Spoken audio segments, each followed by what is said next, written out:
উচিত ছিল। আপনি ফোনটাকে নিচে নামান। যে আঙুলটা তুলছে, এই আঙুলটা তোলা উচিত হয় নাই, জাস্ট জুতার বাড়ি দেওয়া উচিত ছিল। কুত্তার বাচ্চা, জানোয়ারের বাচ্চা বলতেও তো আমরা পারি না, কারণ এগুলাও একটা ক্যাটাগরি আছে, এগুলো সিস্টেম আছে জীবনের। ওদের জীবনে কোনো সিস্টেম নেই, ওরা মানুষের ক্যাটাগরিও না, জানোয়ারের ক্যাটাগরিও না, ওরা হচ্ছে জাস্ট শয়তান। ওরা জীবনে খারাপ কিছু ছাড়া অন্য কিছু দেখে না। এই ড্রেস তো অনেক সাধারণ মানুষ যারা আমজনতা আছে তারা তো খুব অ্যাভেলেবেল করতেছে। মানে এটা কিন্তু উচিত না।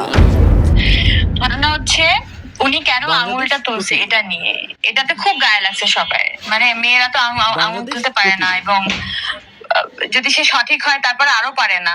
মানে মেয়েরা আঙুলই তুলতে পারে না, কোনো কিছুর জন্যই পারে না, সে হোক সঠিক আর বেঠিক।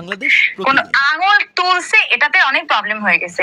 ইভেন আমি দেখলাম যে পোস্টের কমেন্টের মধ্যে অনেক অনেক মেয়েরাও আছে যে তাকে আক্রমণাত্মক হচ্ছে, মানে কমেন্ট গুলো করছে, এরকম ড্রেস কেন করে ভাই, ওরকম ড্রেস কেমন ড্রেস। আমি ওদের প্রোফাইলে যেয়ে দেখছি যে ওদের ক্লিপেজ বের হয়ে আছে, কিন্তু ওই যে ড্রেসটা পরে উনি আসছিল কোথাও কোনোভাবে দেখছো যে একটুখানি অড লাগছে তাকে। করোনা বা যে কোনো ভাইরাসের এগেইনস্টে ফাইট মানি ব্যাকট্রলের লেফট রাইট। আর অবন্তীকে যারা তোমরা খুব মানে যারা একদম কাছ থেকে চেনা দরকার নেই, যারা এত বছর ধরে দেখে আসছে তারা খুব জানো যে ওর মতো একটা শান্ত স্বভাবের মানুষ কিন্তু খুবই খুবই হাতে গোনা ভাই, খুবই কম।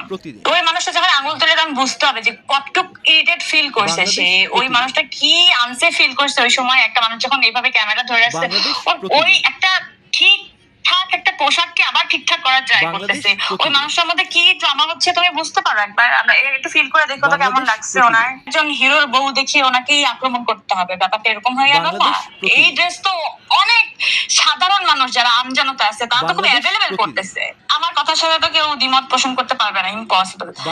এই ড্রেসটা খুবই মার্জিত, এবং হয় না যে এমন না যে খুব ক্লিভেজ দেখা যাচ্ছে, মানে একটু টেনে টুনে ঠিকঠাক করতেছে, তা তো না। উনি কি আনসেফ ফিল করা মানে করতেছিল, দ্যাটস ওয়াই ও বারবার মানে কি করবে বুঝতে পারতেছে। ভাই এই ট্রমাটা অনেক বড় ট্রমা, এটা কেন হইলো আমি জানি না। মানে ওদেরকে তোমরা কেন অ্যালাউ করো? তোমাদের প্রফেশনাল ক্যামেরার যারা ছিল ওইখানে, লোকজন যারা ছিল, তাদেরকে এই লোকজন কেমনে ওদের মধ্যে ঢুকে আমি এটা বুঝি না ভাই। আমি ফিগার আউট হয়ে গেছি, মানে আমি নিতেই পারি না এই বিষয়টা। কিছুই নয়, যে আঙুলটা তুলছে এই আঙুলটা তোলা উচিত হয় নাই, জাস্ট জুতার বাড়ি দেওয়া উচিত ছিল। বুঝছো? মানে ভাইরাল করতেছে ওরে, কিন্তু যে আসলে ক্যামেরাটা ধরছে ওরা থানায় যেটা জুতার বাড়ি দিলে ওর আরামসে ওর ভাইরালটা হয়ে যেত, দেখতো যে কেমনে ওর জীবনটা ভাইরাল হয়েছে। ও তো চাইছিল এটা করতে, ওর জীবন ডলার কামাইতে। আই ডোন্ট নো মানে কি চায় ওরা, ভিউ চায় নাকি মানুষকে মানে অসম্মান করতে চায়, আই ডোন্ট নো। আমি আসলেই বোধগম্য না আমার এটা। কুত্তার বাচ্চা, জানোয়ারের বাচ্চা বলতেও তো আমরা পারি না, কারণ এগুলাও একটা ক্যাটাগরি আছে, এগুলো সিস্টেম আছে জীবনের। ওদের জীবনে কোনো সিস্টেম নেই, ওরা মানুষের ক্যাটাগরিও না, জানোয়ারের ক্যাটাগরিও না, ওরা হচ্ছে জাস্ট শয়তান। ওরা জীবনে খারাপ কিছু ছাড়া অন্য কিছু দেখে না, ওরা সুন্দর দেখে না, ওরা ভালো দেখে না, ওরা অন্য কিছু দেখে না, ওরা শুধু খারাপ দেখে। তো যারা খারাপই ফাইন্ড আউট করতে চায় তাদেরকে তুমি কিছু বলতে পারবে না, তাদেরকে হচ্ছে একদম মানে জায়গায় শাস্তি করে দেওয়া। মানে আমার অনেক রাগ লাগতেছে ভাই, আমি কিছু বলতে পারতেছি না, অনেক কষ্ট লাগতেছে। অবন্তী কেমন একটা মানুষ, মানে তোমরা তো সচরাচর অনুষ্ঠানে দেখছো, কিন্তু আমি তো খুব পার্সোনালি চিনি। এই মেয়েটার কি হচ্ছে তো মানে এটা তো ধারণার বাইরে ভাই। ও খুব সলিড একটা পার্সন, খুবই নম্র, খুবই ভদ্র, ও কোনো কন্ট্রোভার্সির মধ্যে নাই। কি ওটা যদি এটা মাথায় বাড়িও দিয়ে যাও, ও পিছনে ফিরে তাকাবে না কে মাথায় বাড়িটা দিচ্ছে। অনেক খারাপ লাগছে, আমি বলে বুঝতে পারবো না। যখন নায়িকাকে নিয়ে হয়তো বা আমাকে নিয়ে হয়তো আমি হয়তো অ্যাভয়েড করে যেতাম, অথবা ভাই আমরা অভ্যাসটা নিতেই পারি না। কারণ ও এমন একটা মানুষ, আল্লাহ কেমনে বুঝে।